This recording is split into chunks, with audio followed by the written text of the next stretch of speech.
നിങ്ങളോട് ഇതൊന്നും പറയണമെന്ന് ആഗ്രഹിച്ചല്ല, എന്തോ ഇത് പറയണമെന്ന് തോന്നി. ഒരിക്കലുമില്ല. Then what?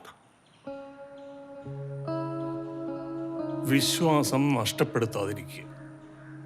ശരിക്കും ഈ വിശ്വാസം എന്ന് പറഞ്ഞാൽ എന്താണ് സാർ? പള്ളിയിൽ പോകുമ്പോഴൊക്കെ ഒരു ബാനർ കാണാറുണ്ട്, മാതാവേ ഞങ്ങൾക്ക് വേണ്ടി പ്രാർത്ഥിക്കണമേ എന്ന്. അതെന്തിനാ ഈ മാതാവിനോട് പറയുന്നത്? നമുക്ക് പ്രാർത്ഥിച്ചാൽ പോരെ? ഈ സംശയം പലരോടും ചോദിച്ചു, പക്ഷെ ആരും കൺവിൻസിംഗ് ആയ ഒരു മറുപടി പറയുന്നില്ല.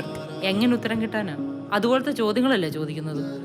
ദൈവങ്ങളെ അവരുടെ പാട്ടിന് വിടും, അപ്പൊ ഉത്തരം കിട്ടും. ഉത്തരം കിട്ടിയില്ലേ പിന്നെ? കാനായിലെ കല്യാണം കൂടാൻ